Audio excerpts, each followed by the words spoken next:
Uh, So welcome once we're again. live. We are here on Inside Movies Galore. I'm your host, David Streggy. And here in the room, we have the Inside Movies Galore crew. Hello, everyone. Hello. Hello. Hey. How is everyone doing tonight? Did you guys see a film? Oh yeah, we saw a wonderful Yeah. film. Alrighty. So, It so wasn't. the film It wasn't. tonight is actually directed by John Carpenter.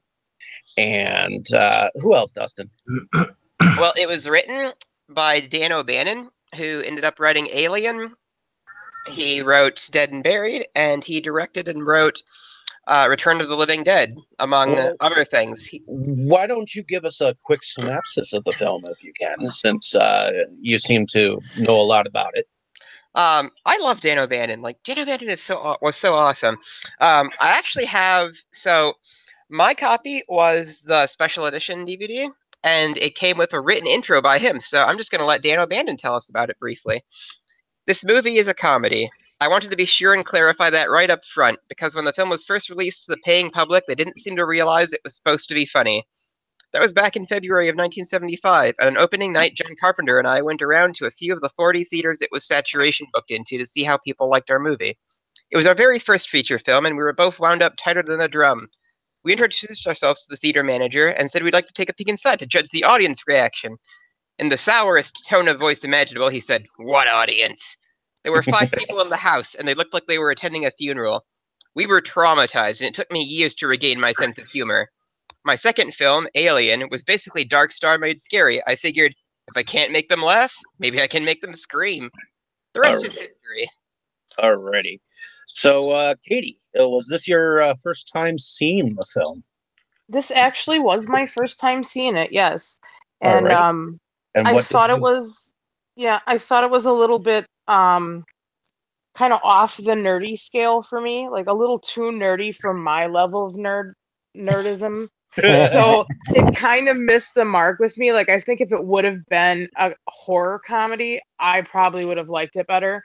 But I really appreciated it for what it was, and the fact that it was John Carpenter's first feature film stuff, whatever, like that to me was important for me to see that. And like I was saying earlier before we were on the air, I see the jump between that and Assault on Precinct 13. Like, wow, what a growth for him as a director between those two movies. So that to me was, I think, valuable. Okay. Dan O'Bannon's work. I love Return of the Living Dead. So Red Raven. He does have more too from that paper, but we'll let you guys go. Red Raven, what was your take on the film? Was this your first time seeing the film? Yeah, this was my first time seeing it, and I thought at first it was like really bizarre. I'm like, what is this, you know? And I was like, this is really like geeky, and I was like, it was like something I had never seen before, and but overall it was good, and I thought the sound quality could have been better. It was kind of hard to hear some of the actors, and then at parts kind of dark. There wasn't enough lighting. But other than that, it was good. That may have been intentional with the lighting, because some of their costumes were kind of designed to look like this particular like spaceman figure that was around at the time, because they were using actual toys like as miniatures in some scenes. And so some of the scenes in space that were like, oh, that's so dark, I can't tell. It's like that's a figure. That's a literal G.I. Joe figure they're using. But let's see. Since this was a film that Brandon had suggested, why don't you tell me how did you get involved with this film? Actually, I had done it by reputation for a long time, though I didn't actually get to see it for up until about 10 years ago. And I was underwhelmed by it because I'd had such a high expectation for it. Okay. And it wasn't until the second time I watched it that I was able to sit down and truly grasp the humor behind it. I had the same experience. And I could see where some people would think that this film was trying to take itself so seriously that way in some aspects. But if you sit down and you concentrate on it, you can really see the humor. And that's one of the beauty parts of it, and probably one of the detractors as well. Alrighty. Dane, why don't you, was this your first time seeing the film? It was, and I'm rather amused by some of the reactions to this movie because they're like, "Oh, it's too geeky. It's too this." Well, I guess I must be a super geek. Super geek. He's super geeky because I really dug this movie a lot because what I picked up on, because I'm a huge Stanley Kubrick fan, is that, and you can really tell this by the marketing poster, is that it's a huge parody of 2001: A Space Odyssey mixed with Doctor Strangelove, and Nailed it. well, and introducing certain elements that would obviously come back in Alien, like with the alien running around the ship and the female voice as the the AI of the ship and all that stuff. The whole Uh, truckers in space vibe too.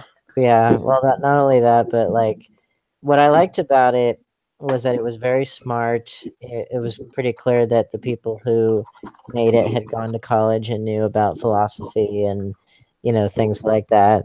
And it was like the scene in the elevator was probably my favorite, just because that was almost Monty Python meets Charlie Chaplin, both of which I love, and I liked the fact that they do, and I noticed a lot of things similar to the original Star Trek series as well, like having to stop the computer by feeding it either a philosophical quandary or a paradox, which they do a bajillion times on Star Trek, as well as like the cheapness of the effects and the costumes and stuff, which some of which look pretty darn good for the time and others of which look terrible but in a funny way, like the beach ball alien, which I thought was really funny.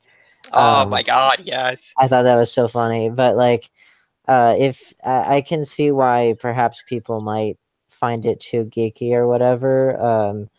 But I guess again, I must be like the biggest geek ever because I thought it was really funny. But because I love Star Trek, I love Kubrick. I just thought it was a neat little time capsule because it sort of bridged the era of movies that are what Kubrick would have made with what these 70s or late 70s and 80s filmmakers like John Carpenter would later bring to the table, plus like what Ridley Scott was doing with Alien and all that stuff. So it's kind of you can see the passing of the torch in this film. And I say nerdy with all due respect, Dane. Really, I am not like a book smarts type of person. So like the really smart nerdy stuff doesn't appeal to me. It's why science fiction isn't one of my more favorite genres. Makes sense. And so I totally see how somebody who does like science fiction and does know a lot about science would like that. Doesn't fit my personality type very well. Yeah, well, I love all those things, and I Yeah. also love philosophy, and I love like the kind of goofier slapstick humor. But what I liked about the humor in this is that it had that perfect blend of goofy but also subtle.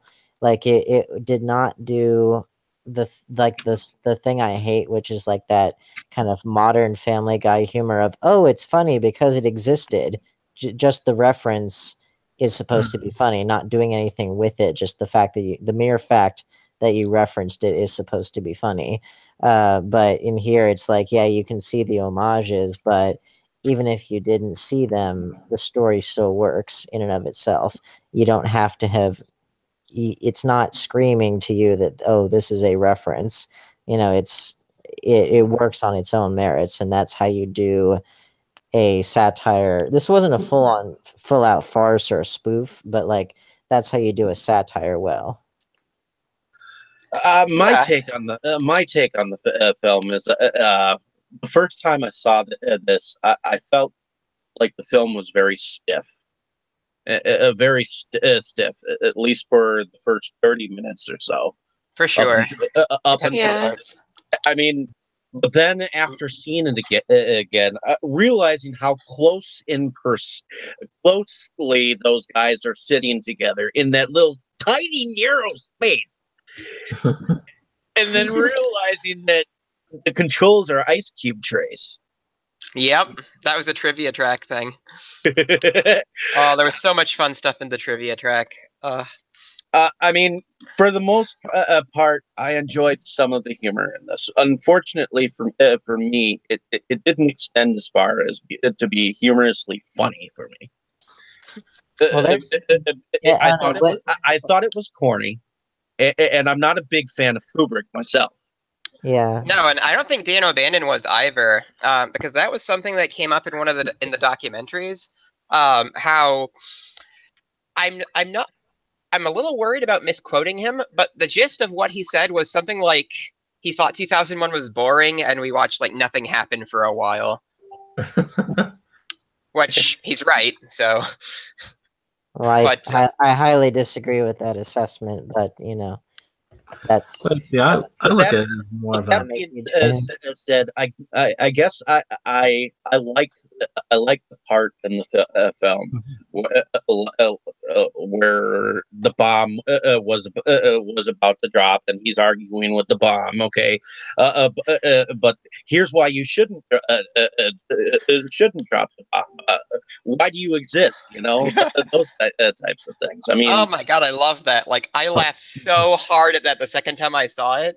Yeah. I'd heard the sound clip before. It's actually used in some of like the electronic music I listen to. Like, they have that actual sound clip of that discussion near the end of a song, and it's like, oh, that's what this is from. And they're just trying to talk the bomb down. The thing is, the bomb has like an existential crisis. It's like, I don't know if I can trust you because I can't trust my senses. Which again, like need to if think you about if this. you watch Star Trek, they do that exact thing. Like there's at least like 5 different episodes where a machine takes over a ship or a society, controls everything. It's this unstoppable machine. And so what do? They feed it a logical paradox or some kind of something or other, make it blow its brains up, basically. And that's how they win the day. So I was like, yes, the thing I'm still trying to think about is how did they make the jump from being in hyperspace and then all of a sudden their captain being dead? What do you mean? Well, it was because of the jump through hyperspace that their captain was killed. Well, kind of. I mean, he was sort of, his consciousness was preserved, but his body was pretty much dead. Yeah, he was like in a block of ice that survived. Like the bomb, when they talked the bomb down, it didn't work because the bomb was like, only I must exist, therefore. And then like it does that Genesis quote, and the bomb blows up, and the guy's body, like still in the ice, is totally fine, like floating by the survivors. Mm-hmm. That's kind of a funny, like, visual gag, kind of poking fun at the idea of suspended animation by literally putting him in ice, and yet it still looks cool. It's not like a Mel Brooks movie or something. It looks really neat. He always did have a lot of luck. I did find that funny, and also like I really love the very beginning where they're literally blowing up worlds, which is then what the bad guys in Star Wars do all the time with the Death Star, which I also found funny that these guys are just doing it on a whim. And that also is very Doctor Strangelove, where you have people who just routinely have these literal weapons of mass destruction, and it's just kind of their job to just blow stuff up, and they're so used to it that they're just bored out of their skulls, and that's why they don't really react to too much of anything, which and they lost all their toilet paper. Yeah, exactly. Well, and that's another element of 2001 is that the humans eventually become very machine-like just because they've advanced so much and they've been in space so long. So that's another good element there. So, Red Raven, if there was anything that you could take from this film, what would you say?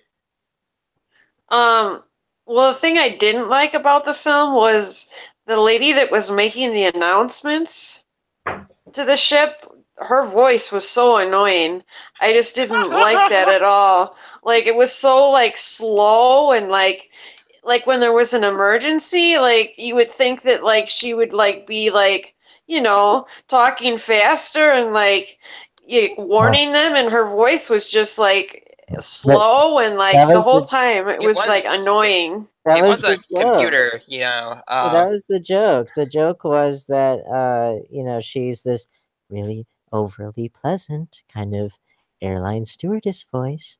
And That was I the know, next but the whole time I was just like, oh, I want it to be a different voice. actually What? John Carpenter went really out of his way to pick then that you lady's probably voice. wouldn't get the humor with her arguing with the bombs, as saying, "Hey, uh, there was no order no real order to drop your weapon." Would you rather it have been Rodney Dangerfield's voice or Christopher Walken's voice? That would have been great. Danny That DeVito's would have been voice. great. Hey, They should don't like they should have like a they like should have like the flip bomb flip be Christopher Walken, and then they should have like flip a the dial and you could be able to the computer's voice be the other guy or something like that. They did that in Futurama. There's like a slider for the ship's voice, and yeah. they turn it from like a deep voice to like a really feminine voice, and then Bender starts dating the ship.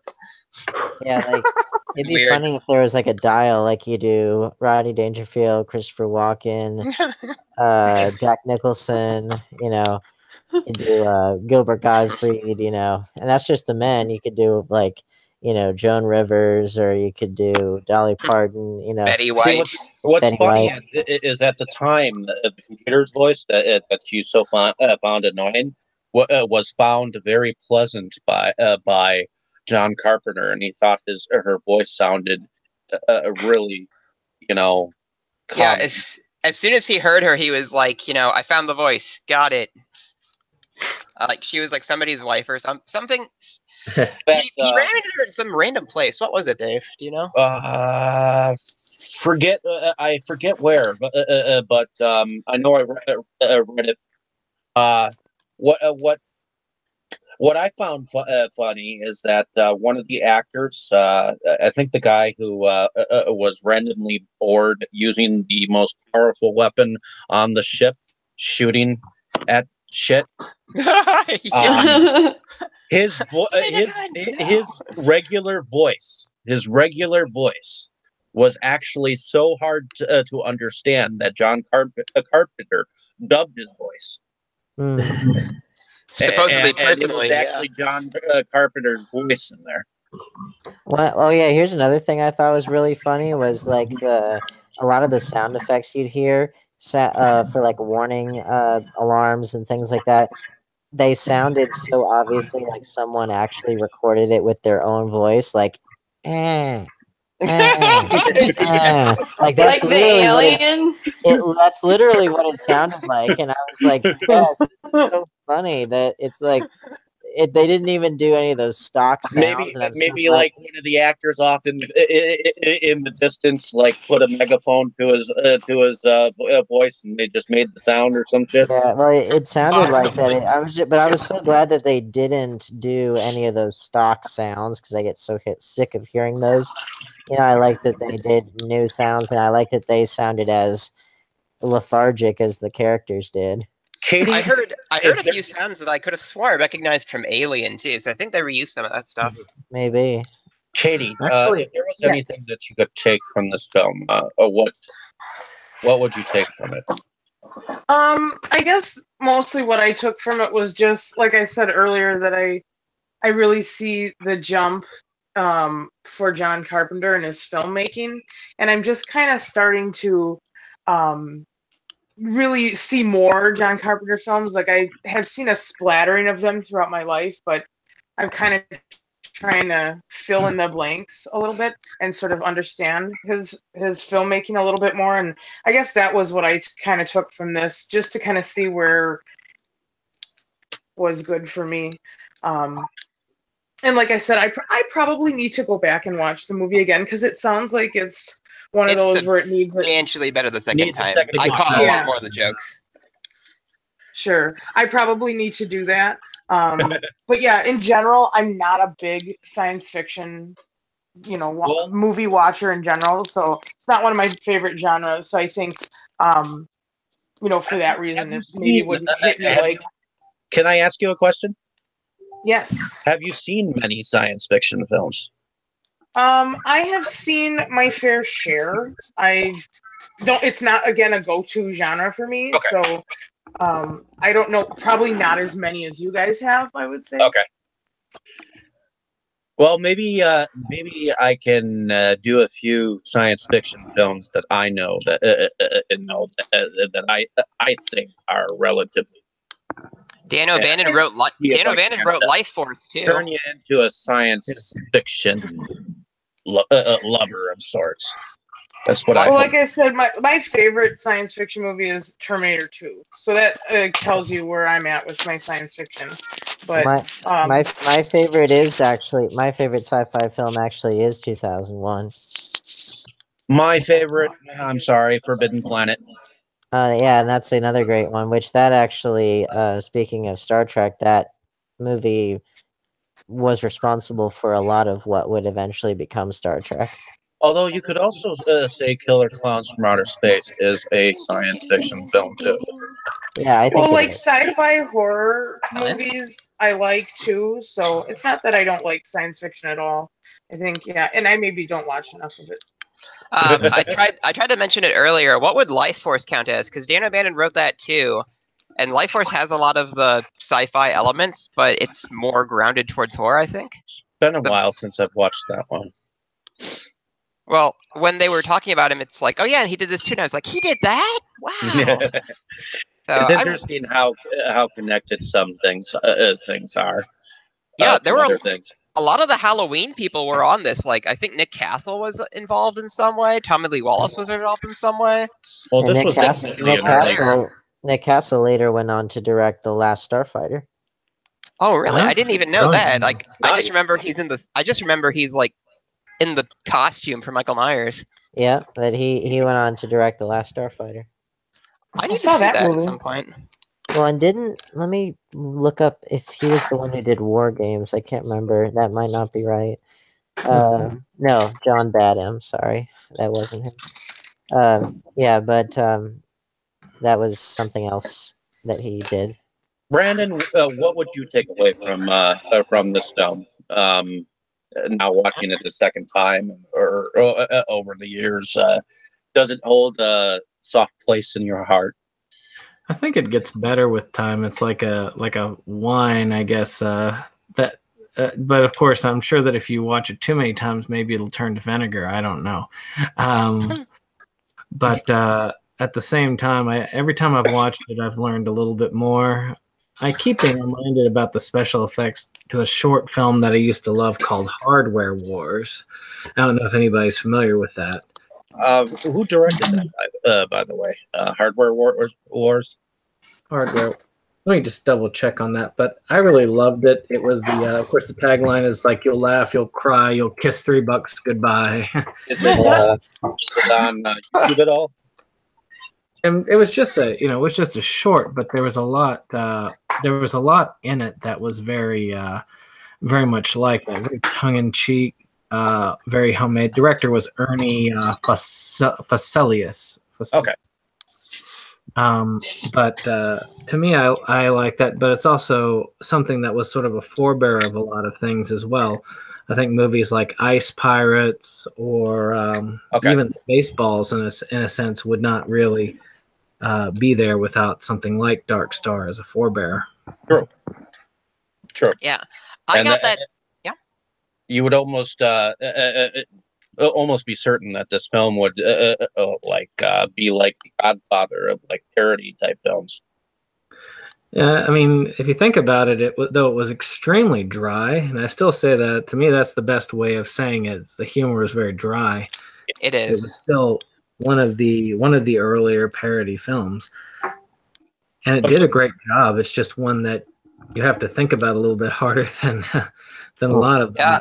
Well, that's what I liked about it, is that it didn't like spoon feed. It didn't spoon feed you anything like so many. It wasn't like a Friedberg seltzer movie where it's again, it's like, it's funny because I've heard of it, and that's it. The It's Freebird seltzer films are funny. well, but you know what I mean. It's like you actually have to, use your brain, and you have to, because it's actually about something, which I also really like. And I mean, I guess you could call it dry, but I mean, I don't know. I like dry. I also like wry humor, and I wouldn't really call this a spoof. It's more of a satire and has some parody elements, but even then, it's very not broad in its humor. It does have a few fairly focused moments of humor. Like, did you catch early on when the guy's talking about it's like, I used to be a surfer a long time ago, and then at the end, when he's floating through space, he's like, oh, there's some debris, and then he's surfing like toward the planet on the debris. And what this humor reminded me a lot of? That's directly from Doctor Strangelove, by the way. Not surfing, but it's They were intentional about that. They mentioned that they wanted to end the movie like that. I wonder if this was with one person flying off into space and the other towards the planet. I almost wonder if this film was an answer to BBC's Hitchhiker's Guide to the Galaxy. They didn't mention it, so I don't know if that factored into what they were thinking. They did mention John Landis schlock, so that may have been something that was kind of bouncing around at the time. Like, I don't know if schlock came out after or before this. But the guy who produced it, like, that was mentioned. Oh, another fun thing, John Carpenter really hated the guy who was their producer, and like the guy's name was like something Harris. So if you look on one of the monitors in one scene, you can actually read "fuck you, Harris." One of my favorite, probably my favorite scene in the whole kind of, or maybe extended sequence in the whole thing, is when whatever the one guy's name is, when he's chasing around the beach ball alien all throughout the ship, and then he gets caught in the elevator. Like, that was like, it was like if Stanley Kubrick was trying to do almost like a Looney Tunes cartoon within the realms of an otherwise, like serious movie. Which again, that blend to me is really, really funny, which is, again, that kind of humor is what makes something like Doctor Strangelove really funny, because the stakes of the movie are really high, and what is happening and how it's being played is being played very seriously, but it's just the names, some of the situations themselves are just so goofy, but the fact that they're being played straight, that's what makes the joke. And in here, it felt very similar to that. It just had like kind of the crappy looking fake monsters from Star Trek, which Star Trek had a lot of really goofy looking monsters because they couldn't afford anything halfway decent. I actually thought that Star Trek had better creatures. What? I actually thought that Star Trek had better creatures than this. Yeah, it definitely did. I mean, better than Doctor Who. Yeah, I mean, they had a little bit more. At least Doctor Who had the British guys around. I mean, you had stuffy British guys doing some corny things back in the day, There was an alien on Doctor Who where they just like put oatmeal on some dude. Like, that's what I've heard. It's like, wow, that's at least they painted the beach ball, I thought it looked like a killer tomato, like. But I like the fact that they said, "Oh, it was filled with gas." What do you think about that, guys? And no one answers him, and nobody thinks about it again. Like, I don't know. I thought that was really funny too. Like, well, if it's filled with gas, why do we need to feed it? I don't know. I know. Well, it's that kind of like absurdism that is played seriously, and that again makes the joke. Like that kind of stuff is some of my favorite kinds of humor.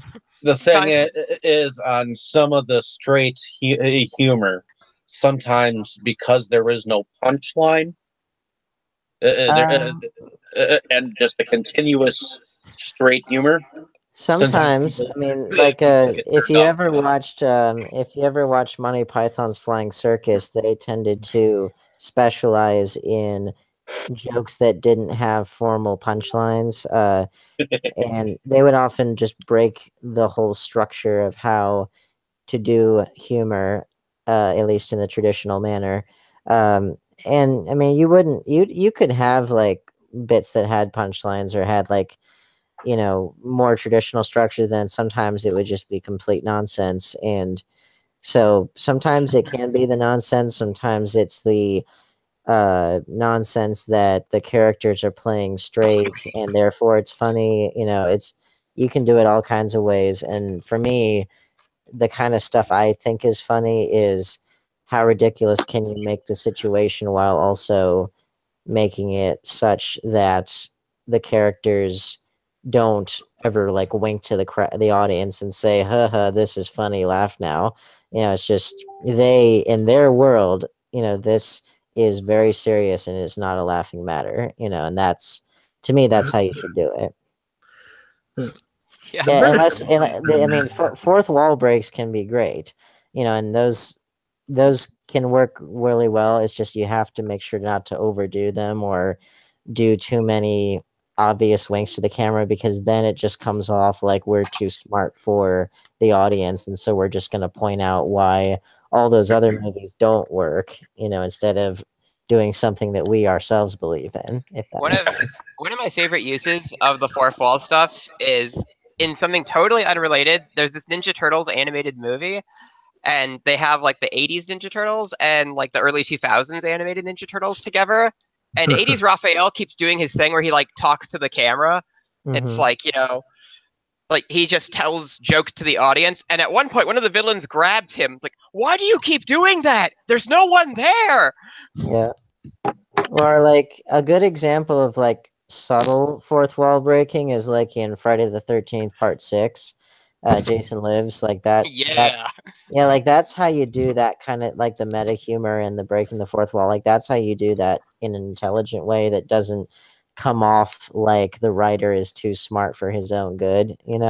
Because doing that too much can get really obnoxious, which is like I love the Scream movies and I like Deadpool, but like too much of that kind of thing can get old. So for me, generally speaking, I think that the more that you can uh, do humor that is played straight, it's just the situations are goofy, then that contrast can make the joke. Okay. A little bit like a trauma movie, like very like kind of Toxic Avenger-y. Mm-hmm. Oh, Although I think that's a bit more advert. I think that's a I bit love more avert. Toxic Avenger. Cannibal the Musical does that a lot too. Did that a lot too, Yeah. where they would have just like something happen, and the characters wouldn't laugh, but it would be clearly like hilarious, at least to me. Well, I mean, it's the subtlety and the layers that the movie has that really make it what it is, and it really takes some effort and skill to do a movie to where you can watch it and discover something new each time, or look at something that you thought of in a previous viewing and then look at it in a different light. When you use that subtlety to the correct form, it does turn out well, but it definitely takes a skilled hand to do it and pull it off correctly. And I really feel like they did a decent job with this particular one. Yeah, and it feels like everybody's early work too. Like when you've got ideas, but they're not quite all there because parts of this movie are hilarious, and then the rest of it, it's just what? Well, I'm gonna see it a third time, so I'm hoping I get more of it. the thing is, this originally was just supposed to be a student film. Exactly. There's It's the actually more of that letter I was reading too, where he talks about that. It's the producers that pushed the film to be a longer length and make it a feature film, and then be able to market it out there as That's what happened with George Lucas's Electronic Labyrinth THX 1138 4EB got turned into THX 1138, the feature film. They mentioned that Dan O'Bannon mentioned that too. Like they actually have like THX whatever the number is on something somewhere in the movie. I think it's like a part of the ship like floating away. You have to really look for it. Mm-hmm. But they mentioned that they were a little upset how they were trying to make a great student film which became extended into a terrible feature film. Or at least that's Which I essentially what would- they said. I mean, that's what they would say, but I thought it was really good for what it was. It was. Well, here's the rest of what Dan O'Bannon said in that letter. Dark Star began as a student film at USC and grew out of proportion. Even so, it was cheap. The ultimate cost was $55,000, and where that came from, I still don't know. It took 3.5 years to make, starting in July 1970, and was a labor of love. It's a little bit long, so I'm just going to kind of condense it.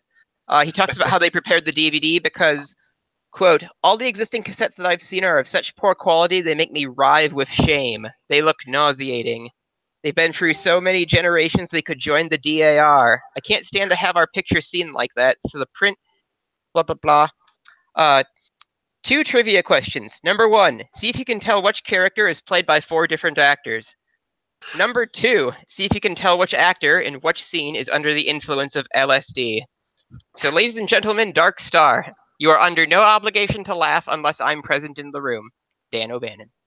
It's like the more I read about this guy's like writing style and sense of humor, the more I think we would have been great friends. Like, if you like that, then you should read Lloyd Kaufman's books because he has that same sort of self-deprecating humor about his own films. He's gonna be a judge for the Milwaukee Twisted Dreams Festival. That's right. So I hope he actually comes here. I don't think he will, but I hope. I don't see why he wouldn't, because he loves to go anywhere he can to meet people and promote his work. The thing is with Lloyd Kaufman, and I was part of the one of the people who helped get that festival off the ground. Is when we originally asked Lloyd Kaufman, he specifically said that we would have to pay for his flight and his wife's flight in order to get him down here. Yep. So, well, that's I don't know. That's not surprising to me. So, is he paying for the hotel?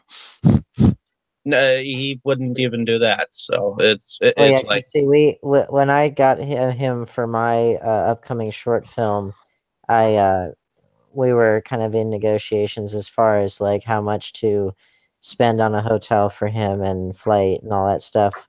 I just happened to catch him when he was already in town for his wife's 50th high school reunion, and so we made the most of that time that he happened to be there. But otherwise, yeah, I would have had to pay for his hotel and flight and all that stuff. I just want to dream. That's why I just go to Lloyd. I'll just go to him. Yeah, you're gonna get another tattoo on your chest the next time you see him. Oh, yes. Well, not a tattoo, but a signature. Well, yes, I will have Lloyd sign the other breast, of course. Alrighty. He might know how to use the tattoo pen or whatever it's called. You don't know. In any case, yeah, that's a commitment. Well, in any case, did anyone else have anything to add to the film before we? Well, Dan O'Bannon was really like proud and protective of this movie, even with kind of the reputation it got for not being so great at the time. And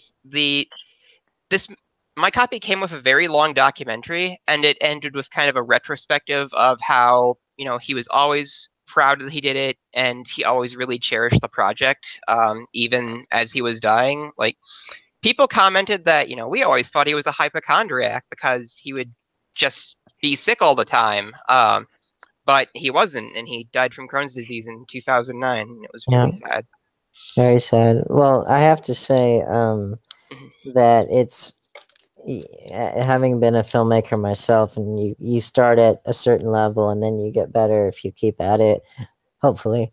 But I think it's more like, you can feel a certain way about your early works or whatever, but it's more taking them in the proper spirit, in the proper context. Like, this is where I was. This is a stepping stone to getting me to where I would later go. And I mean, Trey Parker and Matt Stone look back on, Cannibal the Musical as like this essentially a student film that got blown up into a feature, which they have a similar kind of story as far as that goes. But without that, there would have been no South Park and no Book of Mormon and Team America and all these other great things that came after that. And it's actually my favorite of their works. And it's because it's got a lot of heart to it and a lot of it's just more the fact that you just did it. You got up and Exactly. That's what I mentioned too. and that's the spirit of Lloyd Kaufman's book, Make Your Own Damn Movie. It's like it's get up and do the thing that nobody else really has the guts or the fortitude to do, which is make your movie the way you want and make it from the heart and all that stuff and get it out there so that way it can lead to bigger and better things, or just stand as a great thing in and of itself. I mean, wasn't it Miyazaki or whatever who did I Spit on Your Grave? And I don't think he did anything after that, but people remember that movie ever since then. And that was a indie thing. I can totally relate to that concept in burlesque as well. Yeah, how so? When I think to get on stage and do it, it doesn't matter if my debut performance for the first time I ever got on stage, I can look back on that even now. Only I've not even been doing burlesque a year, but I look at my first performance, the first time I got on stage, and I've Did you have grown stage so fright much. that first time?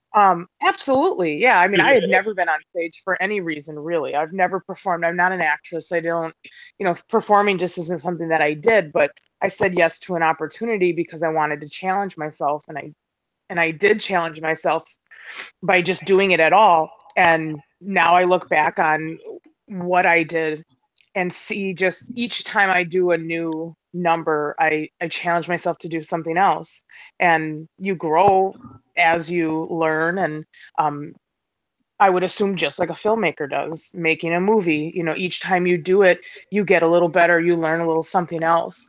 And people can see that and in my case, in my performance, or in a director's case, in the actual product of the movie. So I totally relate to that concept. I can relate to the concept as well, because when I first started out with my reviews or whatnot, I mean, the first thing that I created was just I realized that I needed to do something with my life when I was unemployed, and needed to do something with my life to keep myself out of trouble. So I created a Stephen King movie club page, and from there I met some people in Milwaukee who turned me on to reviewing, and I started looking at the back of my films that I loved, which were more independent than anything else. And I started adding the people on Facebook and starting getting to know them. And as many of you know, I actually have a disability, which is Asperger's syndrome, and I don't mind telling people about it when I tell people about it. And that's how I got to know some of you guys. So, and I broadened my reviews to doing the podcasts, and I do very much by continuing to doing the best that I can do. Well, that's all anybody can ask for at the end of the day, is that we all do the best that we can and we persist in spite of what may threaten to hold us back, and hopefully we get better. And it's just more the idea of never giving up and being able to not be ashamed of your past works, just acknowledge them for what they were, which is a stepping stone to bigger and better things, and then go from there. And it's more just the continuous progression that's the journey. That's what matters. I would have never known that you had Asperger's at all. You couldn't tell by the movies? No, yeah, I have obsessive compulsive disorder too, so it comes with. Oh, I have that too. I have to collect everything and anything that's out there, and yeah, me too. I have like so much junk in my house. So, I but, do too. Much of it for sale. Buy my crap. I think several of us have obsessive compulsive disorders because if you collect anything of any sort and you have multitudes of it, you have some kind of a disability. So, but I live with the collector, so I just I'm a take collector care of the too. person with the disability. I fund the disability. Yeah. in any case, Come over and buy some movies. let's wrap this up here. And then after the show, we'll decide next week's film. So stay tuned, folks. Katie, why don't you tell us where you're from and what you do? Sure. I am Katie Cadaver from Milwaukee, Wisconsin. I'm a body positive horror artist and alternative model. You can find me on Instagram at Third Eye Open. That's 3RDEYE0PEN. I'm also the makeup artist for horror punk band Ratbat Spider. You can find them at ratbatspider.bandcamp.com. And I'm a Dead Girl for Dead Girls Dark Coffin Classics, a horror TV show. And you can find Dead Girls Dark Coffin Classics on vimeo.com/DDCC. And I'm also a performer and producer for Grindhouse Tees Burlesque Productions. And you can find us on facebook.com/Grindhouse Tees. Awesome. Brandon, why don't you tell us a little bit about what you do, where you're from? Oh, yes. My name is Brandon. I'm from Septum Sen versus the World. We are a YouTube channel that does movie reviews and, of course, commentary on media collections, most types of media, but mostly movies and TV.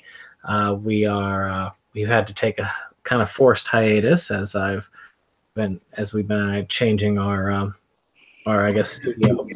And now we're back up and time for Oscar season. So we are looking forward to analyzing the awards nominees.